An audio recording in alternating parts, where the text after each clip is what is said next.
welcome everybody. We're very excited about the season. I think it was just mentioned how James has shown a lot of leadership this offseason and getting the players together. We've done that in the past, but this is to a new level of the players really taking ownership of the team. It's also a year where I feel very good that we've been able to get the players on the roster who, from the bottom up, all fit a style of play that our coaching staff are very comfortable and I think the best in the world at coaching, as Mr. Alexander said, on both sides of the ball. We got big goals this year. Reminds me a lot of a couple of years ago. The narrative was like, how can they survive without this player or that player that isn't here? We surprised everyone and won at a very high level, made the Western Conference Finals. That's extremely difficult to do, but we're going to take it a game at a time and play really hard. We were able to upgrade our shooting. That's something that's been on me over the past few years, that for the style we wanted to play, I don't feel like we had enough shooting. We do have that, and also, as when I got the honor to introduce Coach D'Antoni, we're very excited about what he brings, and the fact that the way Mr. Alexander, myself, and the players want to play all fit in what he's been honing for a very long coaching career, a very successful coaching career. Daryl, could you talk about the acquisition of Tyler? Oh yeah, so we were able to complete a trade yesterday with Milwaukee of Michael Beasley for Tyler Ennis. I think as folks know, guards are becoming more important in this league. We feel we have two ones that are very good. We know will play for sure, and Patrick Beverly and Eric Gordon are three really. James Harden, those three we know are going to play very likely the bulk of the minutes. But past that, we've got a different mix of guys. We've got some veterans who we think have a good chance to help us, in Pablo Prigioni and Bobby Brown. And we got some younger guys in Tyler Ennis and Gary Payton who could step up as well. So I wanted to give Coach as many options at that important position, and hopefully we'll get some guys to step up and prove themselves through camp and shore that position up behind those three main guys. Daryl, were you worried about the depth, or did you just see a lot of value in Ennis? Worried about the depth of it? Yeah, I think after Eric, James, and Pat at the guard spot, I do think we don't have a lot of guys that we know for sure. Pablo, I think, has really proven himself in this league. Bobby Brown has proven himself internationally, but they're guys at their stage in their career. You probably are saying, okay, it's maybe hard to count on them for a big role on a night, and we've got two guys who are fairly unproven in Gary Payton and Tyler Ennis. So, I do think the depth at that spot was something that we were trying to shore up. Did you guys like Ennis throughout the draft process? Yeah, he was someone that, I think people know, because I've been here for a little while, we target guys in the draft, and he's someone that we've always had our eye on, his ability to pass, what he was able to do in his brief time in Syracuse. He's someone who, I'd probably call out his ability to pass. He has good size. He definitely has a real chance to step up. I don't know who will step up, but I think we've given Coach quite a few options that, of the four of those guys, probably one or two of them are going to get minutes this year at some point. We're not going to be perfectly healthy. I hope we are. But at some point, we're going to need some of those guys to step up, and with all those options, we're hoping, something emerges there. Has your expectations increased for Capella? Yeah, no, Clint is someone that, for us to have the season we want to have, which is to get home court in the Western Conference and to make a deep playoff run, and hopefully deeper than I've ever been in my career. Clint is going to have to take a big step forward, and it's not an easy step to go from playing 15 to 20 minutes against often not the starting center to playing 25 plus minutes against frontline guys. That's a big step forward. The game's more physical. It takes a big toll on your body to do that night in and night out. He's added a lot of muscle. He's worked extremely hard over the last 2 years and this offseason, so we feel like he's someone who can take that step forward. But that is something that we're going to need if we're going to be as successful as we want, especially on the defensive side of the ball. So is Clint the starting center on the depth chart right now, or is there a competition between Nene and Clint? I mean, that's up to coach. We just don't look at it like that yet. We'll see, and sometimes it doesn't depend on the players, just on the combination of players that, somebody could argue, and coaches will argue, and we will. Nene might be a better fit with Ryan, and hopefully Demo and Clint might be better fits, or just opposite. So that'll be something that we'll sort out, and I think both of them are ready to have big roles, whether it's a starter or not starter, it doesn't really matter. They'll both have prominent roles. How much do you look at Nene because he's a veteran, Nene, that he's a veteran advisor to Capella in terms of just grooming him to get what Daryl wants? I doubt Nene looks at it that way. He's a great veteran, and the background on him is so good from Washington and every other stop he's been in, and Coach Bizdelic has coached him in the past. I do think he's going to take a role like that, but he's a very competitive guy. I don't think he's waking up in the morning saying, his first thing is like, let's help the team win, and I'm gonna go kick some tail. But I do think he'll be a good role model for Clint as well. Coach mentioned Demo. Where are things in talks with him, and how important is he on this roster? Yeah, I mean that's ongoing discussions. So I'm not going to comment on it. How important might he be? Yeah, He can't comment. I can tell you. Yeah, Mike.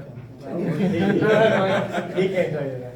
No, I think obviously we want him here as soon as we can, but he's got to take care of his business, and the team's got to take care of their business. But when it gets to basketball, we would love that, and he's going to be a big part. And he does a lot of things as playmaking that we need, and moves the ball, and he'll be ready.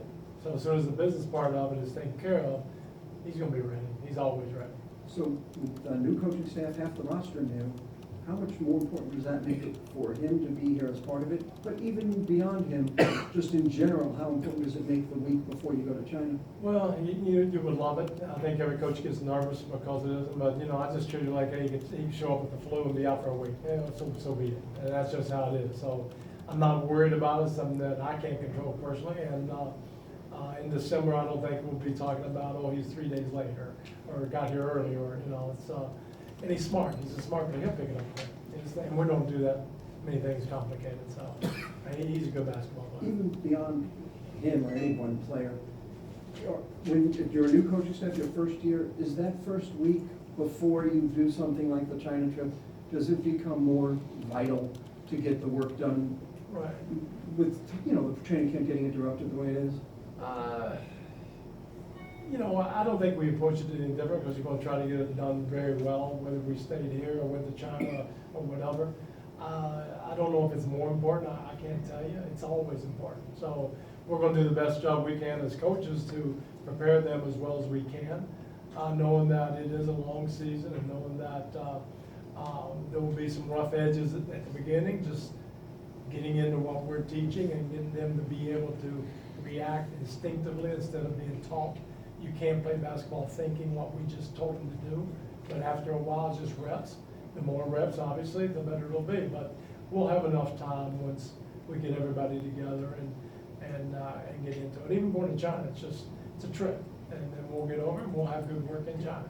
Mike, Daryl was asked this, as a coach, what do you think when James got the bulk of the team together as a players only mini camp down in Miami? I just think it's a great indication to show that they're committed, and they're committed to being together and making the chemistry thing work, being able to enjoy each other, and it shows a commitment that, while some of them might not want to go to Miami, and they did it because they think it's good for the team. So anytime you do anything like that, it's positive, whether you got something out of it basketball-wise or not.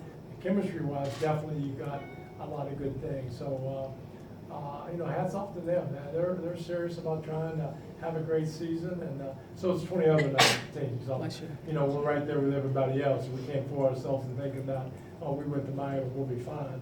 We got a lot of work to do, but it's a great positive step for sure. On paper, what do you think of the pieces you have to work with? I love them. And I think we have a good opportunity. If we can, like Daryl said, the biggest thing, we have a lot of shooting, and that cures a lot of fails. I'm excited that Matt Bullard isn't gonna win our shooting contest for our. That's good. That's always good. It's like a bad Broadcaster doesn't do barometer that. for our team. When Matt, but you won again, Matt. But, the rest of it is them coming together in Miami just shows a willingness to do it, and defense is a lot of heart and soul and willingness to be in certain schemes and do it. Most of the time, you'll see here coaches, it's not the adjustments, it's do it better, harder, and longer. And that's what we're gonna try to do, and if they make that commitment like they have already, and keep it all the way, all through the year, and then not, and you're gonna be serious about it, and it's a great first step. Hey, Coach, you guys, there's a lot more activity in the off-season now than there was 10 or 15 Right. years ago. You see them a lot more. Does that make this install easier for you in terms of putting? I think yourself- so, yeah. We get able to talk to guys, show them film, and really set the bases already. And I've talked to even, Nemo and I talk all the time. So it's not like he's gonna be way behind. He understands what's expected. So I think most coaches do that now. And you have text that you can stay in contact with them and send them little clips and look at this, and what do you think of this? And get their ideas of how they feel comfortable about doing things before we set our program in and put it in stone. And, the landscape has changed a lot, and for the better. It's also better for the product, better for the teams. We talk so much Daryl about says what- to- I'm sorry, give me one. We talk so much about the players learning what you do. Can you give us a little bit about your relationship with the front office and what the Rockets do. They have some things that I assume are different and things that they've Oh, done. yeah, they have a lot. For the best. How have some of those hit? What? Can you talk about a couple of Yeah, things no, that you and really you know like? what, and I've been a lot of teams, unfortunately, and since I've been around, I'm old.